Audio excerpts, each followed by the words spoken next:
Welcome to another video. Today I'm going to teach you a reliable and effective strategy for writing rhythmic ostinati in your own music.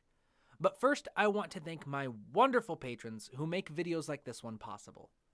This week, a special shout out goes to my newest patron, Lynn. I'm glad to have you on the team and I'm looking forward to getting to know you over the coming weeks. If you would like to show your support for this channel by becoming a patron, purchasing a copy of my book, or even buying me a cup of coffee, the links are in the description of this video. So with that, let's get started. So, first things first, what are ostinati? Well, an ostinato is a repeating rhythmic idea performed in a piece of music. This technique was first made popular in the early 20th century by post-Romantic period composers. The idea is that an ostinato can be used to add energy and forward-moving momentum into your music. And it's a technique that's used very frequently in film music. In particular, ostinati are very commonly used to create rhythmic string parts. Now, there are three basic types of ostinati. You have rhythmic, harmonic, and melodic. A rhythmic ostinato, as the name suggests, will focus purely on the rhythmic aspect of the technique. You can identify a rhythmic ostinato by its refusal to change pitches. It will play one note on repeat, only shifting when absolutely necessary to keep up with the harmony. Typically, this means that a rhythmic ostinato will only perform one note per chord and just repeat the same pitch over and over again as it focuses on the rhythmic portion of its role. For example, here we have a simple 4-chord progression with a rhythmic ostinato. The chords are C major, F major, G major, and then C major again. Notice how the ostinato is playing a rhythmic pattern that repeats with every chord change. This is very common, as ostinati aren't typically longer than a measure or two in length. What makes this a rhythmic ostinato is that the pitch never changes over a single chord. Once the rhythmic pattern starts, it repeats the same exact pitch until it repeats. In this example, the ostinato sticks to a C for 3 out of the 4 chords, and only switches to D because C does not belong in G major, and would sound very crunchy and dissonant if it didn't change.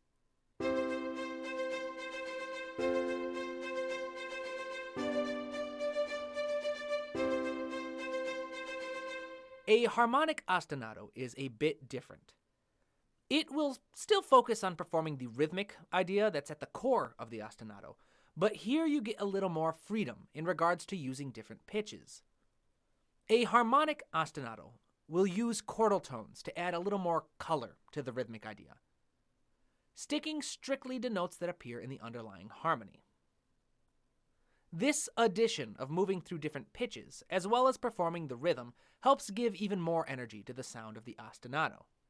In our example, you'll see the same exact chord progression with the same exact rhythmic idea. But this time, the ostinato moves around different pitches to create additional color and energy. Notice how it only uses notes found in the underlying chords. In the first measure, we see C, E, and G being used, all of which belong to C major. In the next measure, we stick to F, A, and C, then G, B, and D, and before finally returning to C, E, and G. We never see a note being used that doesn't fit in the chord directly below it.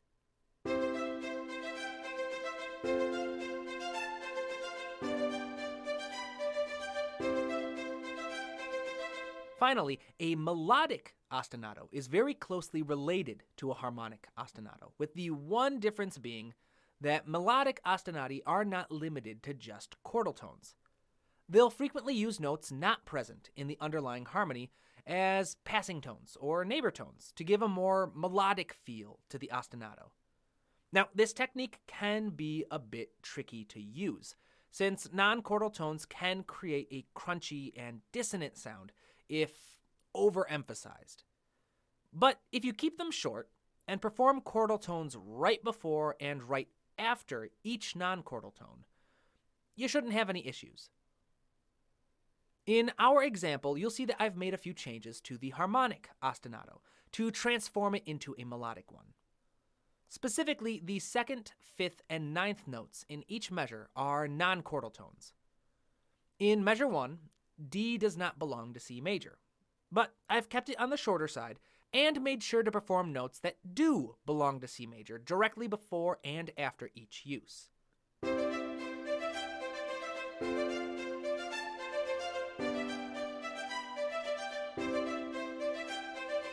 Now, this is all nice and dandy, but how exactly are we supposed to write an effective ostinato? Fortunately, I have developed a simple but effective process. I'll share each of the steps with you here, and then we can tackle an example in Cubase. The first step is to figure out what kind of personality you want your ostinato to have. Start by selecting which type of ostinato you want to write. Is it rhythmic, harmonic, or melodic? Next, make sure to consider what kind of articulations you want to work with. Do you want to focus on short and crisp notes, or long and lyrical ones, or even a combination of the two? Now, after you've answered these questions, we want to take a moment to consider how the ostinato will relate to your foreground material. Is there a melody? If so, should this ostinato be higher in pitch or lower in pitch relative to the melody? Next, consider where the most important notes of the melody are located rhythmically. Do we want to reinforce these moments or provide contrast to them? If the answer is to reinforce, then we just need to make sure that the ostinato has important notes at these moments as well. If the answer is to provide contrast, then just simply write an ostinato with different stress points, or maybe leave out notes at these rhythmic moments. Now, with all of this information figured out, it's a simple matter of writing the ostinato. Then, if there's a melody, start out by layering the two together, and then gradually adding other layers, like a bass line or chords. Add them one at a time until you feel that you've achieved the sound that you want. Let's take a look at how this works in Cubase. Alright, so here we have a melody, chord progression, and bass line. Let's give a quick listen to it before we move on.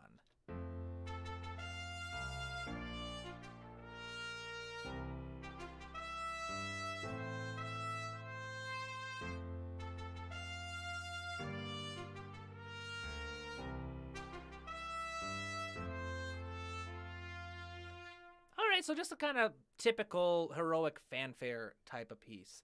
Now let's start writing an ostinato. Now, as we discussed, the first step is to figure out what type of ostinato do you want to write. We'll go through each of the different types, but for now, let's start with rhythmic. So the next step is to figure out what kind of articulations we want to work with. With kind of heroic things like this, I like to work with crisp short notes and not too much lyrical. So I'm going to just say I'm going to work with short articulations for this. Once we've gotten that figured out, what type of ostinato, what kind of articulations, we can start thinking about how it relates to the rest of the material. Here we have our foreground, which is our melody, and we've got some material underneath it. We've got chords that we'll eventually orchestrate. We've got a bass line. So let's try putting something above it just a little bit. Let's putting that ostinato above it. Then other than that, the last thing we want to discuss is rhythmic emphasis. So where do we want to emphasize? Do we want to provide contrast by emphasizing different moments in our meter? Or do we want to help reinforce the melody by playing the same stress points? Now, in 4/4 meter, the strong beats are beats 1 and 3. We're not really using beat 1. Well, we're kind of using it here and there. And we're definitely using beats 3 on each of these. So I'm going to go ahead and say, let's put something on beat 3. And then we'll just do that for each of these because we want to have a pattern that forms. I've just got Spitfire Albion 1 strings playing right now. And then, so, da, da, da, da, da, da, da, da. So for me, I'm really feeling a lot of emphasis on that third beat everywhere. But here in measure 4, I'm feeling a lot of strength on that first downbeat. And if we are going to do that in measure 4, we'll just want to do that in each of these because I want to just do a 1 measure repeating rhythmic idea. Let's give this a quick listen to see if anything strikes with inspiration. All right, so it kind of works. I do like this triplet figure, so let's try reinforcing that. Let's just put in a couple here. Nice, nice. And for whatever reason, I want to hear something here. Let's give this a try. It just seems like it would click. Yeah, I like that. All right, I think that's good enough. That's what we call good enough. So we're going to copy and paste this into all of these measures. And then we'll figure out what pitch centers to use. All right, so remember with the rhythmic ostinato, what makes it a rhythmic ostinato is it sticks to just one pitch for the entire chord. So here C works. C does belong to the chord underneath it, but it does not belong to B flat major. So let's just raise that to D because D is in there. We can stick to C because C does belong to C major. Then we can do A minor, so C stays, C, and yep, we'll switch this to D again, C, and yeah, so that should work. Very minimal shifts.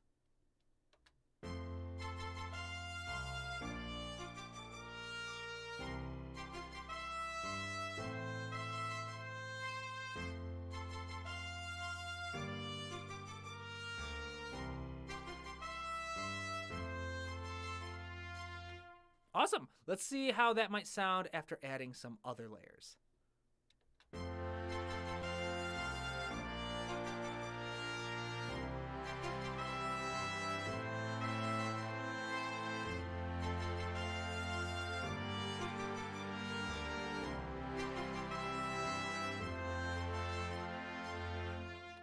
All right, awesome.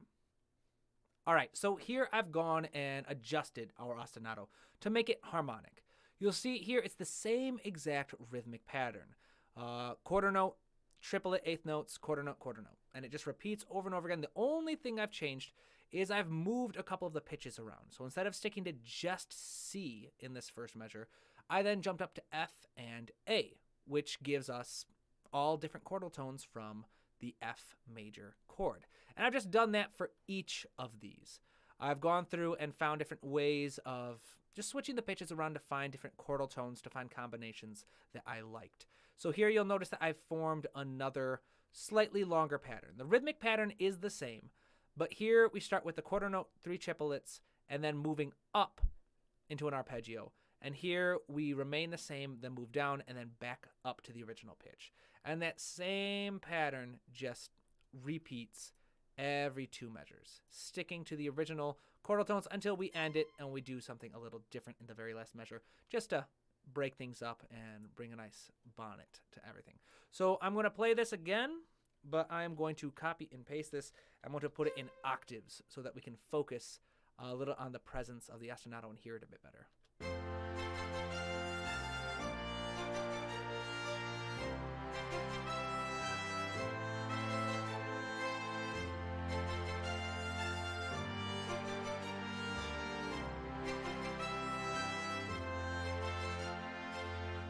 All right, so hopefully you're not getting too sick of the melody just yet because we're going to do this one more time for a melodic ostinato.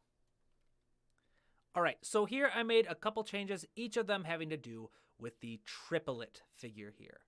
All right, so we will see that you start on the same chordal tone, leap up to the next chordal tone that we're going to go to, but then it moves up to a note that does not belong in the underlying chord. F major does not contain a G in it.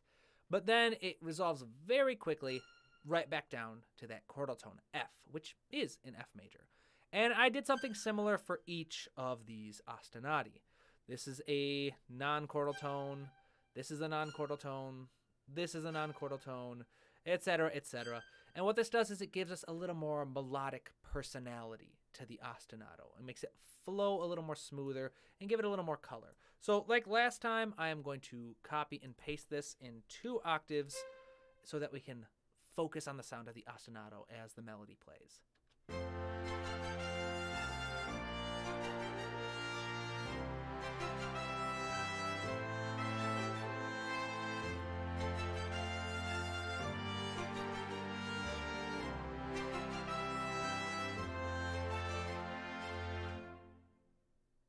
And with that, we have finished another video.